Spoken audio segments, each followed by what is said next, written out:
Filming today's episode on Thanksgiving 2021, so I want to just do a quick video to give people a bit of an update on how things are going and to wish everyone a happy Thanksgiving.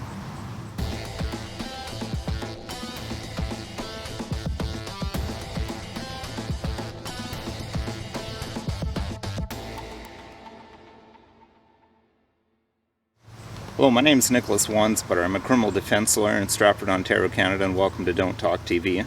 So it's Thanksgiving, and although it seems like there's a revolution going on in our country and everything's going crazy, I think we still do have a lot to be thankful for. I, for one, certainly don't take it for granted that I still have work, and I thank God every day that I wake up and have a job to go to.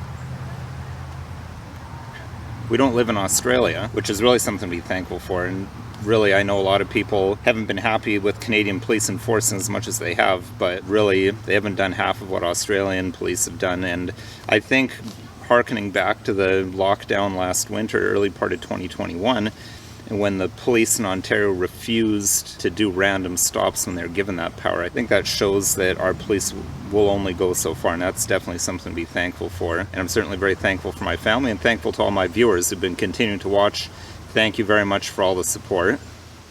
Although I thank you very much for all your support, unfortunately, the one downside is that there really aren't enough lawyers to do the work that needs to be done these days. I've been finding it increasingly difficult to keep up. I want to try to help as many people as I can, but this past week it really came home to me that I can only do so much. And I had a situation where, fortunately, nothing bad happened to my client. It all worked out, but it left me feeling that I wasn't able to give my client as much and give him the all that I want to give all my clients. So as of right now, October the 11th of 2021, I'm having to put a pause on taking new clients for a short period of time.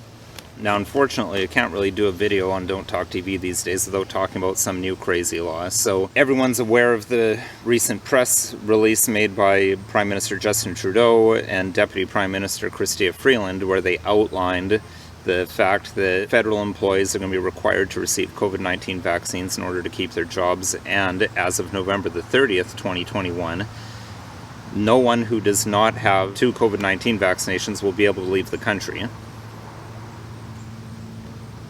It's not framed as a travel ban that way. Really, you're not allowed to board a train or an aeroplane after November the 30th if you don't have 2 COVID-19 vaccinations. But that really amounts to building a Berlin Wall around the whole country, because with the land border to the United States being closed, air travel is really the only way anyone can leave this country. And there's many, many countries that would welcome Canadians to visit or to live with a negative PCR test or without even anything, but the Canadian government is going to be keeping people in the country by this travel ban.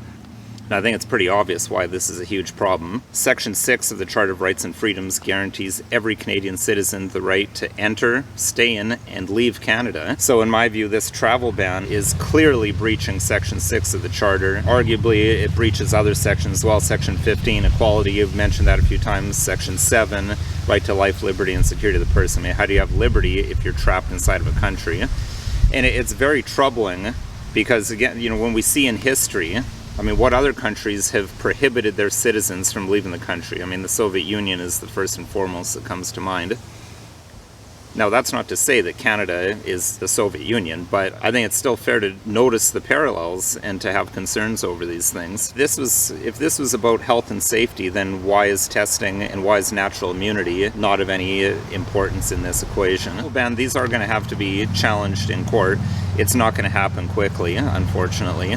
But another one that came across my news feed that's even more troubling is the commencement of what can only be called concentration camps in Saskatchewan. Now, not too many months ago, the federal health minister was adamant that there will not be any camps, no Canadians can be put into any camps yet. Here we are in October, we're seeing, mainstream media, CBC, reporting people being put into camps. Now, they're not calling them concentration camps, they're calling them secure isolation facilities.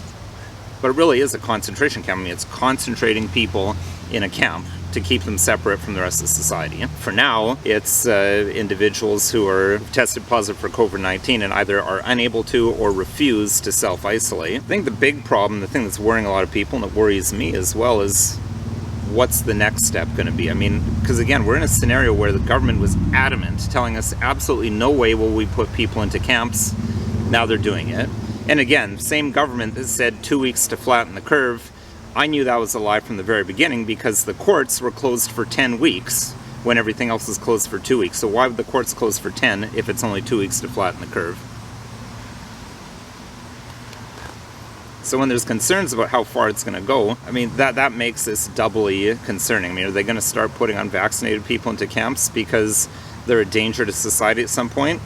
I don't think that's completely insane at this point when you look at some of the rhetoric being used by our political leaders. It's also not insane when you look at it from the perspective of COVID-19 vaccination being a political reliability test.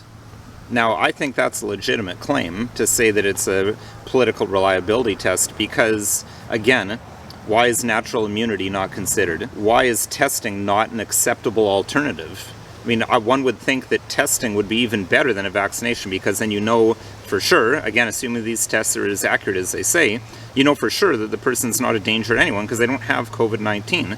Whereas vaccinated people can carry and can transmit COVID-19. So why is that being treated as a panacea? I think because it's become a bit of a political litmus test and a political reliability test. And as with the Soviet Union, who's allowed to travel outside the country? Only those who are politically reliable were allowed to leave the country.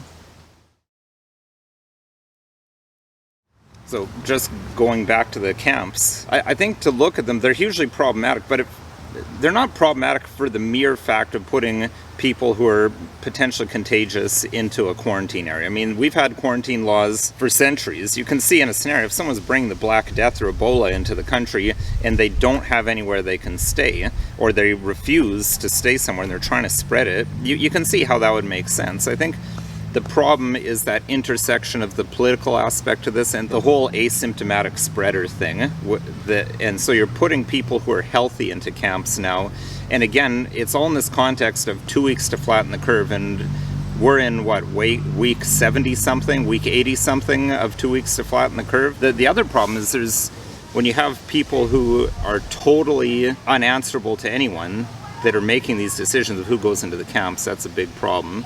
So it's certainly not something that Canadians should just stand by and watch. I mean, we can talk about the sections of the Charter that it violates. I think it's fairly obvious. It always comes back to Section 1.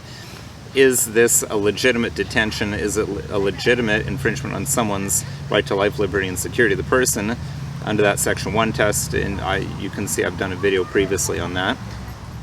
I hope everyone's had a good Thanksgiving. I know it's very difficult circumstances that we're all in right now. Of course, this video isn't legal advice, so if you need legal advice, call a lawyer. You can call another lawyer. My 1-855 number is always as listed below. Unfortunately, as of right now, the 11th of October 2021, I can't take new clients, but that should change before too very long. Either things will get a bit quieter, or maybe I'll be able to find an associate or someone to assist me.